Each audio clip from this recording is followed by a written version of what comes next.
Hi, everybody.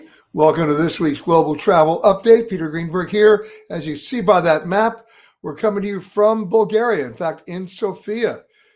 And I'll tell you why I'm here, because last week you saw me do the Global Travel Update from Rome, the Eternal City. And then I jumped on a plane and flew to Romania, where I hopped on the MS Radiance, one of the great river longboats operated by Riviera Travel. And why did I get on that ship? Because for those of you who've ever heard of the Danube River, most of you only thought it was blue. It's not. Forget the lovely song that was written about it. And all of a sudden, people think it's just between Budapest and Vienna because there's so much river traffic between those two cities. It's actually one of the most major river and trading routes in Europe, in the world. And jumping on that boat, the MS Radiance, I ended up going from Bucharest along the Danube into Ukraine, Bulgaria, and of course, Hungary. I just hopped off the ship earlier this morning to be able to come to Sofia to do our global travel update with you right now. But for those of you who take a map out, which I always encourage you to do, take a look at the Danube. You'll see hundreds of species of birds, other wildlife, an amazing story. That river sometimes is more than a mile wide. People don't think about that.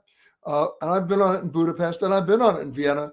This is the first time I've been on it in Romania and in Bulgaria. And of course, in Romania, part of the tour is to see what happened back in 1989. Of course, the fall of Ceausescu and what happened then as the entire Soviet bloc crumbled. But a particular story about a dictatorship in Romania and some of the excesses of leadership, which are still there today to be looked at as a sort of a museum of excess, and well worth the trip. So much of the architecture is still the same. What I mean by that is the older architecture that predated the Soviets, some of the Soviet architecture, that ugly block architecture, still very much there as well. What a great contrast to see both still standing. Lots of stuff to talk about this week. We got to start with the government shutdown and what it means to travel and travelers. In the near term, it's already starting to have some issues. You saw what happened at the Burbank Airport yesterday in California, where the tower was unmanned by controllers for 6 hours. Talk about a staffing shortage. Now, that didn't impact people as intensely as you'd think, because the tower in San Diego took over and was able to control the planes from there. But that's a basic stopgap measure that's not going to work long.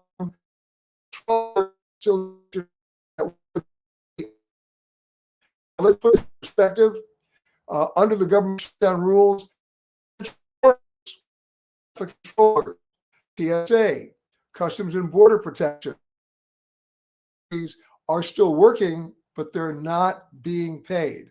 And the last time there was a government shutdown that extended more than 3 weeks, guess what happened? A lot of people did what? Called in sick. And therefore, you have a big problem. So we're now entering this almost the second week of this. And by the end of next week, it's basic math, basic arithmetic. You're going to see some air traffic problems, meaning they're going to have to slow the flow. In some cases, if it gets really bad, they may have a complete ground stop if they don't have enough people to handle the traffic. So we'll be watching that very, very carefully. There is a bill that's been suggested in Congress and proposed to be able to pay the air traffic controllers during the shutdown. That bill has not moved anywhere in Congress. So for the moment, they're all working without pay. And we all know how long-lasting that's going to work. Answer is, it's not. So stuff to talk about that. Speaking of air traffic, the Spirit story continues to get worse. Spirit's now giving back half of the planes it's leased. They just can't afford the lease payments, and they can't afford to operate those routes. They're still flying their basic core routes, but this kind of triage never ends well. So we'll be watching that carefully as well. One other thing that drives me a little nuts is I'm gonna read this to you. I'm gonna pull it out and just read this to you. I talked about it last week. Here it is. Boeing 737 MAX aircraft are assembled at the Boeing factory in Renton, Washington. I've been there. And here it comes. For years, following significant and continuous quality and safety errors, Boeing has been barred, Congress did this, from certifying the safety of its own work, meaning They were allowed to inspect their own work and say everything was great and airworthy. Not a good idea. All right, guess what? Now the FAA is letting them do it again. Boeing is once again allowed to certify 737 MAX and 787 Dreamliners as safe to fly on behalf of the FAA, otherwise known as FAA designated inspectors. But here's the problem. It screams conflict of interest. Who's the inspector? Working for who? On whose payroll? Boeing. Haven't we learned our lesson yet? What you're seeing here is such a crush of orders that can't be fulfilled and completed because of a lack of inspectors.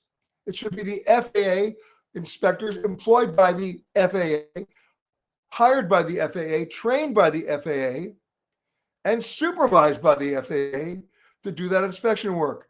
They don't have them. Speaking of the government shutdown, there's another problem, and that is what's not considered essential. Remember, the FAA just announced they'd met their goal of hiring 2,000 new air traffic controllers to start training them. That training is not continuing during the shutdown. So that's what they don't have. Anyway, Boeing is allowed by the FAA to certify their own work again is, I'm sorry, it's negligence. It's negligence with a capital N. If I built the chair I'm sitting in right now and I was allowed to inspect it and then I told you it was safe, please do us both a favor. Don't sit in that chair. Honestly. Well, let's ratchet that up a few hundred notches. And now you know what we're dealing with Boeing and air safety inspections. And that's just on the manufacturing line. We haven't even talked about FAA inspections on maintenance right now. Do you know that if an FAA inspector wants to go to a third country place where they're doing the inspections, like let's say El Salvador, and say, I'd like to inspect the work that's being done, under current FAA rules, that inspector has to ask permission, and it's usually denied. And if it's actually accepted, under FAA protocols, he is to give that maintenance facility a 7-day notice that he's coming. That's like asking the health department to alert the restaurants they're going to be inspecting the kitchens in 7 days. Won't those kitchens be gleaming and shining? What have we accomplished? Absolutely nothing. This has got to stop. Those rules have to be changed. It's that crazy. All right, moving along. I'll give you some good news. They're testing a new system now at United Airlines on one international route between Sydney and San Francisco, and it couldn't come soon enough. Let me set the scene for you. If I'm flying from London to JFK, and then I'm going to take another continuing flight, a connecting flight from JFK to, I don't know, Milwaukee, I have to clear customs in New York, get my bags, and then take the bags, put them back on a conveyor belt, go outside, go through security again to go to my gate to Milwaukee. What a pain in the ass. Well, on this new thing that they're testing in San Francisco, passengers on United flights from Sydney to San Francisco, when they land in San Francisco, yes, they have to clear customs, but they don't have to get their bags. They can just clear customs, go outside, get to the TSA, go to the domestic terminal, check in, and go on, and their bags connect. Average savings in time per passenger, 45 minutes. No brainer. That system needs to be applied everywhere because it's going to work. So hats off to them for at least trying it. Now, here comes the stupid statement of the day because you already know the answer. If everybody has status, nobody has status, right? If everybody has status, nobody has status. Just ask the people standing in line to get into the Delta Sky Club, for which they're all members, and they can't get in. Or the American Express Centurion Club, where they're all members because they have a card and membership has its privileges. Really? They can't get in, right? So what about the upgrade? Who gets the upgrade these days? The way the mileage programs work, and status supposedly works, is that once you reach a certain mileage threshold, you're automatically qualified to get what? Complimentary upgrades. Sounds good, right? But how many people are getting those now? A lot. How many people are actually getting the upgrades? Not many. How many times have you gone to the boarding gate to look at that departure board to see 37 to 53 people? That's as many as I've seen, 53 people, all with status, all standing by for an upgrade for a first-class seat that does not exist. And now it's about to get worse because airlines are now selling upgrades to anybody who doesn't even have status. Delta, for example, is now selling some upgrades, get ready for this, for as low as $26. Now, what are they doing? They're disadvantaging and discriminating against their most loyal customers, the people who are spending $20,000 to $30,000 a year on flights for Delta to get that mileage status, to get upgrades that they can't get. Are we not getting this? So let's do some numbers. 20 years ago, only 13%, I'm going to use Delta as an example. 20 years ago, only 13% of Delta's seats in first class, right, were sold. The rest went to upgrades. Today, it's worse. You can't get the upgrades. Either they're selling them, or they're selling the upgrades, or they sold the tickets. So what's the point of status if it means nothing?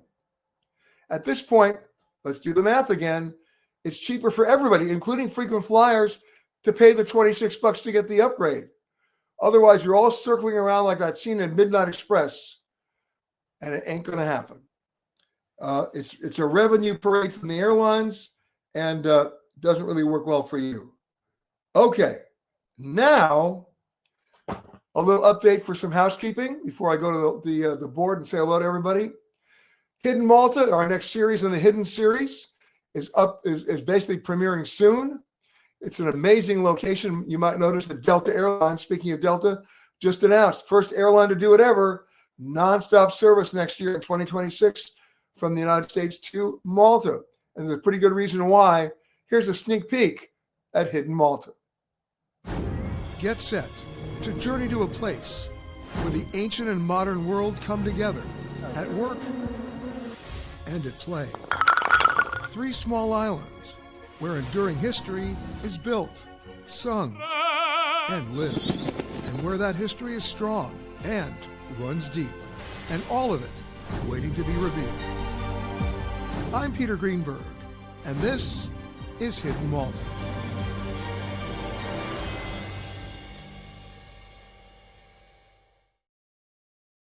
So giving you the heads up on that, and well worth watching. By the way, speaking of well worth watching, last week I talked to you about a movie that you got to go see called Trade Secret, about of wildlife, which is being basically supported by countries that you thought had learned their lesson. It's an amazing story that needs to be told and shared so action can be taken. It's playing at a number of film festivals right now. I highly encourage you to see it. And speaking of highly encouraging, one of the all-time great photographers, when we talk about photo of the week, we'll get to that later. But when we talk about what makes a great photo, part of it is waiting for the light, waiting for that right moment, right? Knowing where to be, luck being half of it, and then waiting for the light. There's a book out there now by Andy Katz. The name of it is called A Walk in the Park. Why is it called that? Because he went to every national park in the United States and took the most amazing photographs that tell such great stories. Again, just like Trade Secret, it's a movie you got to see, A Walk in the Park, a book you got to read and look at. So check it out. I'm sure it's available on Amazon or at your local bookstore. But I've traveled the world with Andy. I know from where I speak, this book is worth looking at. So that's my plug for a book, but well worth it. All right, let's go to say hello to some people. Linda's saying hi from Naples, Bulgaria. Never thought of visiting, but will be interested in your opinion. Well, I have to tell you, Bulgaria is full of great secrets and full of great gems, one of which is about to come up. It's one of the all-time great ski destinations in the world, and nobody knows it. Forget those, those multi-million dollar, passes from the ski resorts in the United States. Bulgaria is an affordable ski vacation, and they've got great slopes and great snow. So check it out. But of course, the rest of the time, check out their lakes in the summer. I mean, where we just were, the fishing's unbelievable. And of course, their history. It is arguably the oldest country in Europe, and well worth to see what's still being preserved here after all these many centuries. So that's my answer for you, Linda, and I hope you get a chance to visit. Hello from Jim and Harriet. Always number one. They're today number two, but they're in Richmond, Virginia. They say, what effect in the long run will air travel be impacted by the government shutdown? I think I already answered that. In the long run, it'll probably force the government to start back up again. That's what happened the last time of the shutdown. After, I think, about 38 days, when air travel was about to be shut down itself, they had to make a deal and come back online. Sue's saying hi from Bellingham, Washington. Tim is saying, how do you stay healthy while traveling? Swedish fish. No, I'm kidding. Basically is this. I don't change my patterns. I still sleep 4 hours a night. You try to stay hydrated as much as you can. I'm not a meat eater. I'm not an alcohol drinker. I'm not a coffee drinker. And I'm not boring. So there you have it. But bottom line is I always stay on New York time simply because I need to know how they're thinking. Remember, I work at CBS. But at the same time, I still do those 4 hours of sleep a night, and I don't have a problem. And my wife has me exercising now, which I never used to do. So there you have it. Hello, Michael. Tayo saying, when you start messing with HEC and TSA, you've just gone too far. Frankly, they should be paid by a different authority altogether because shutdowns shouldn't impact things of national safety. I couldn't agree more. But remember, the good news here is if they push them too far, it will actually cause the government to start back up again because we cannot be without airlift. I'm going to tell you an interesting story that goes back to 9/11. Do you remember, we all remember, when nothing flew in the United States for 5 days following the terrible events of 9/11? Why did the planes suddenly fly again on the sixth day? Did the sky suddenly become safer? Was the terror threat suddenly diminished? No. The commerce of the United States was in the balance. Banks were absolutely being threatened. Why? In those days, 24 years ago, if I wrote you a check on a California bank and I paid a bill in New York with it, it took 3 or 4 days for that check to clear. How did that check clear? Well, it was recorded by the bank in New York, and then that check was literally put on a plane and flown back to the bank in California, or the bank in Chicago, or the bank in Wyoming. That was called the float. Well, back after a 9/11, no checks were moving, no checks were clearing, everything was frozen, banks were panicking. And it was really the influence of the U.S. Department of the Treasury that got the planes flying again. Now, today, of course, we have electronic clearance. There is no float, different situation. But that'll give you the importance back then of airlift for checks. Now think about the importance of airlift now for other aspects of commerce, not to mention our daily lives. That may make the difference if Congress doesn't smarten up earlier than that. All right. Sandy says, I'm planning to go to India in late February, early March, from Charlotte with a stopover in Abu Dhabi or another UAE country before India to see the Falcon Hospital. Oh, and the falconry. By the way, I've been there many times. It's very cool. Not thrilled to fly Air India. Would Etihad, Qatar have good business fares if we bought at this point in time? Well, that's sort of a double-edged sword.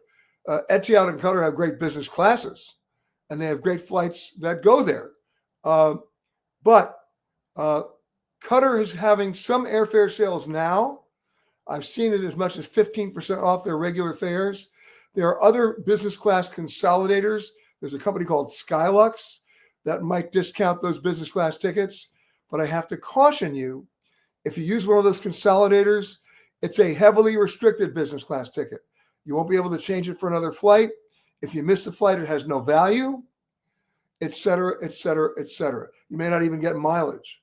But the bottom line is, I know that Qatar's having a sale at about 15% off now. It may rear its ugly head again between now and February, but that's about as good as you're going to get. Okay. All right. Our good friend Charlie's saying hello again from Baton Rouge. Charlie, do you ever leave Baton Rouge?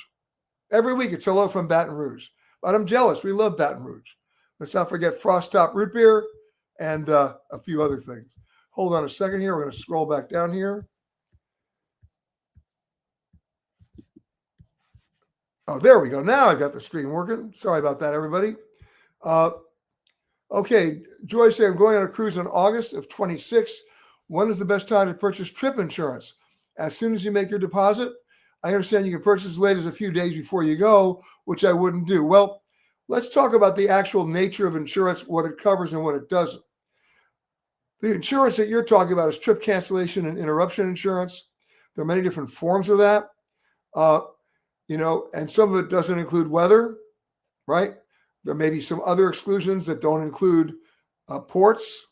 Remember, when you buy a cruise, on that carriage of contract that you sign, it gives this cruise line the right to substitute ports or cancel ports if safety is a concern, as in storm, right? So you have to read the policy carefully. What I would do now is don't buy the trip insurance now, but read the policies now.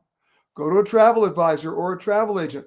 Have them give you the options and what the exclusions are. Every policy is different in terms of age exclusion, pre-existing medical exclusions, weather exclusions, civil disobedience insurance, or civil unrest insurance. Those are also exclusions. So have them do that now. But my rule of thumb is once you do that, you don't lose anything by buying the insurance now, once you understand what you're buying. Okay? All right. Jeff Keith is in Palm Desert. Carlos is saying sounds like Mexico City. What sounds like Mexico City? Sandy says, I was just in Malta. It's beautiful. Couldn't agree more. Okay. Gail says, I hope you can clarify something for me. I've been getting mixed answers. I'm going on a Christmas market tour November 28th to December 5th through Germany and Austria. Do I need an ETIAS? Well, this year the answer is you don't.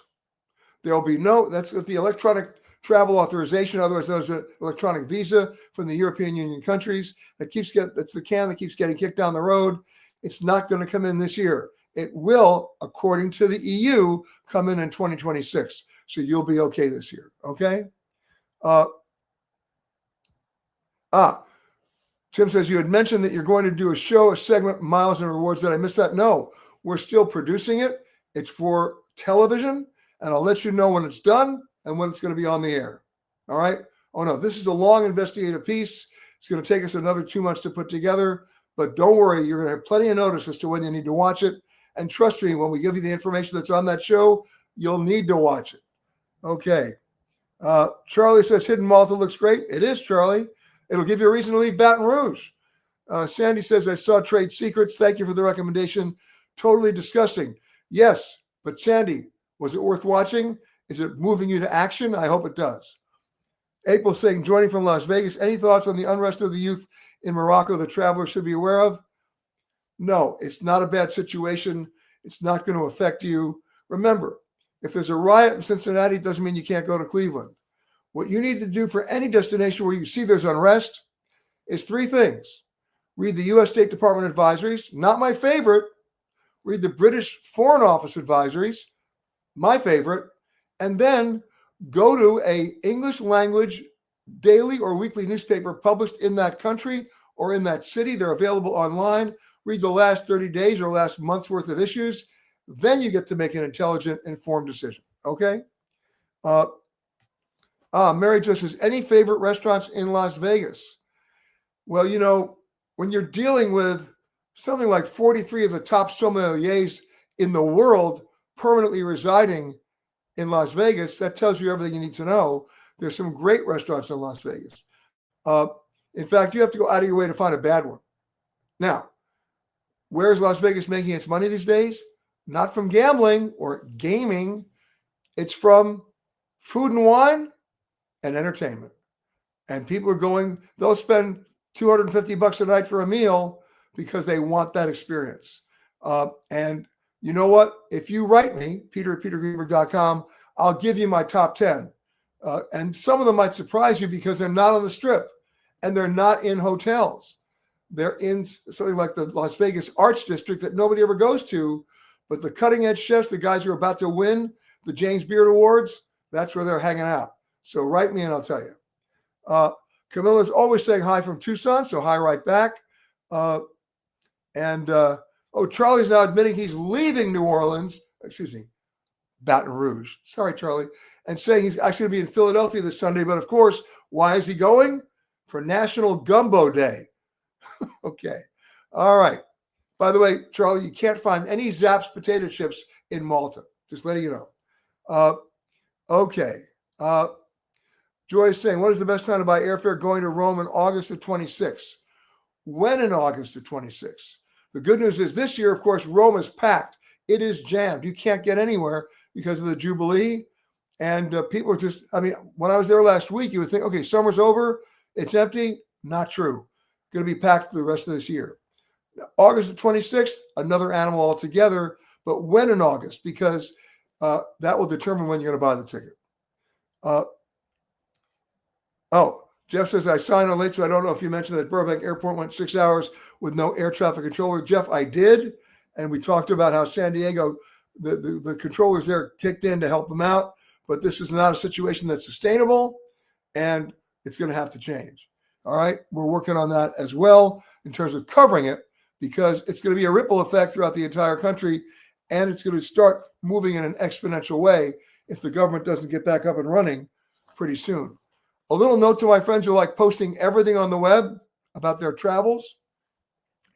I have a personal, a pet peeve.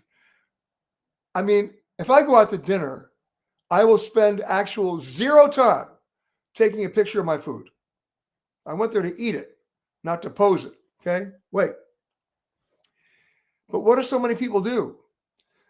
In real time, they go out to a dinner or they go to an attraction or an event when they're on vacation, when they're traveling. They take a picture of it, and they're so excited to share it with the world. What do they tell them? Here I am in Boston, right? When they're on vacation from California. Here I am in Brazil when they're on vacation from Chicago. Here I am in Sofia in Bulgaria. And look at this wonderful meal I just had. What have you just done? You basically announced to the world, you're not home. Ever wonder why burglaries are up? Post those photos when you get home, please. Nobody's forcing you to do it instantaneously just because you need the instant gratification, right? Beware of information on the web, including the stuff you post yourself. All right? Just thought I'd mention that. Also, have you noticed lately that every time you fly, the planes are freezing? They're colder than normal. There are a number of things you got to do. And you know what my wife makes me do now? I'm dressing in layers. I'm wearing an undershirt, a regular shirt, a sleeveless vest, and a jacket. And then if the plane is a little hotter, I can take them off. Much easier to take them off than to try to put them on when you don't have them to begin with. By the way, turn the nozzles above your head all the way off. They're not helping. And go with that. I can't tell you how many times I've asked the flight attendants to warm the plane up, and it doesn't happen. And I normally never get cold. But lately, everybody's been getting cold on planes. Speaking about that, we all know about the toxic fumes on planes, particularly Airbus aircraft. They're trying to fix that now, but there have been too many incidents of truly toxic fumes on board. Why is that happening?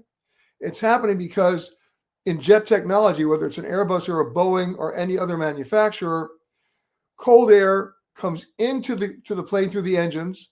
It's heated, comes into the cabin, and the old air is purged out. This happens dozens and dozens of times per flight. The problem is if there's a seal leak in the engine, any kind of seal leak, guess what happens? There's oil in that engine that gets mixed in with the air that then comes in to the plane, into the cabin, hence the toxic fumes.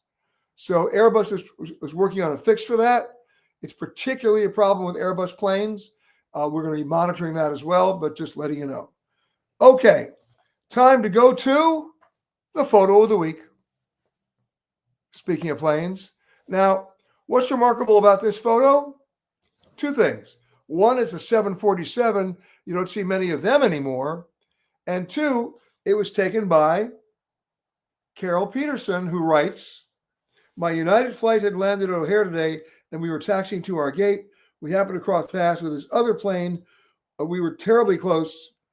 We weren't terribly close, and there was no indication that we were in any danger, but our plane was almost exactly perpendicular to this one when I took the photo. What Carol didn't tell you is it's a long taxi these days at O'Hare.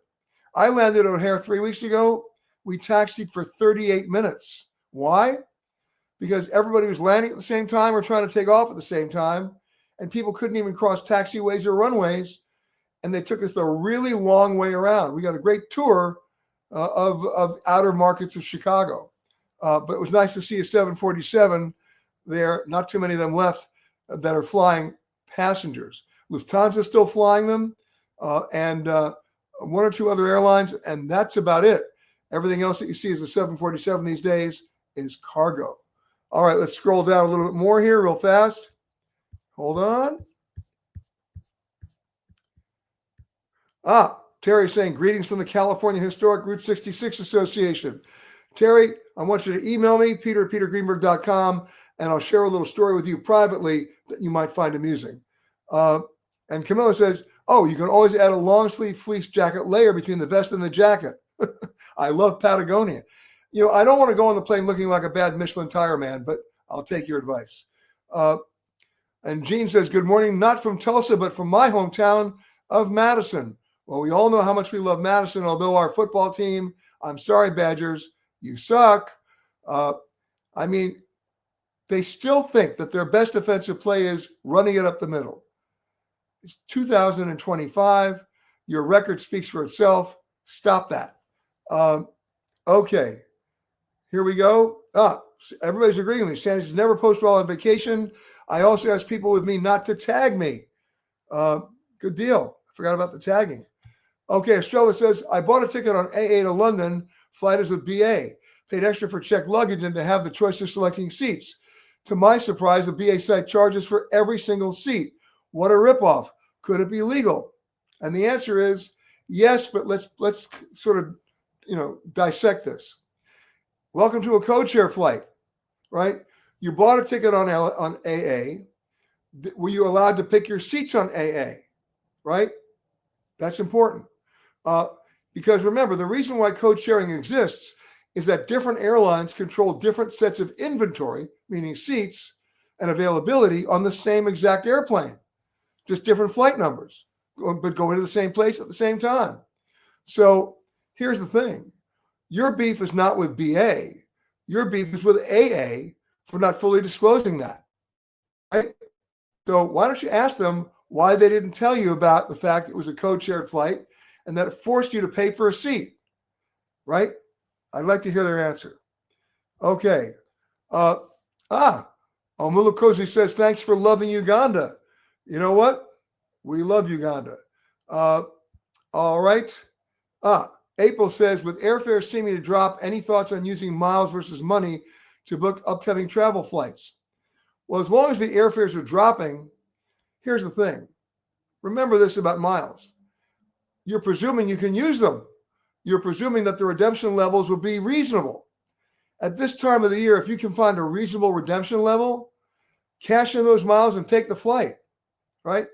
The only time you want to use miles and money is if the airfares are out of control and it makes a difference. So you tell me, all right? Oh, Joy's not saying I'm going to Rome August 16th to 23rd. All right. Well, first of all, you're going at the one time of the year I wouldn't want to go to Rome. Everybody's on vacation and it's hot. But if you want to buy the fares now, do it. However, I'm giving you a caveat. Check out Google Flights. Check out the opportunity that they have to put a notification in your record so that if the fares drop, you'll be notified. Another way to do it, there's a new website called Payback, Payback. You buy your tickets with them in mind. You go with their app, they'll tell you. And then if the airfare drops, they will do it, not you. They'll go and they'll go cancel that flight immediately, get you a credit for the amount that you paid, rebook that flight, the same flight, with a lower fare, and then they'll take a percentage of the money they save you. I mean, Considering how many times airfares are changed every day by airlines, anybody want to guess? Over 250,000 times a day. This might be a good service to invest in. Just check them out. Okay? All right. Here we go. Sandy goes, we just got back from Uganda gorilla trekking, beautiful country. I bet you went to the impenetrable forest. And Sandy was the one who told us about the shoe bills. That was her photo last week. Very, very good. All right. Having said all that, again, a reminder about Hidden Malta coming up in about a month. Check your local stations at PBS. Of course, it also will air on Amazon Prime, Apple TV Plus, and YouTube. Of course, The Travel Detective season is airing right now. And last but not least, of course, coming up in a couple of days, Eye on Travel, our radio show on CBS, Saturday mornings from 10:05 to 1 p.m. Eastern. And you know where it's coming from? I'm not going to tell you. We're going to keep it a surprise. It might surprise you. In fact, it might even surprise me. But check it out on Saturday. Of course, if you can't find a station in your market, no problem. Go right to our website. We stream it live starting at 10:05 a.m. Eastern. You'll go check it out. And there we go. Where am I going from Sofia? Well, it's an interesting story. I'm getting on a plane day after tomorrow and flying a very long distance. I mean, a ridiculously long distance to come right back to this part of the world again for a reason that I'll explain next week when we do Global Travel Update from a place not too far from here, but I'll be traveling nearly 9,000 miles to get there. But it's for a very good reason. And I'll explain it next week. Again, everybody, have a great rest of the week. Thanks for joining us here in Bulgaria. And I'll see you next week on Global Travel Update. We'll alert you as to the day and the time. Have a great rest of the week, everybody. And Amanda, thank you for filling in for Anthony today. Much appreciated. We'll see you next week.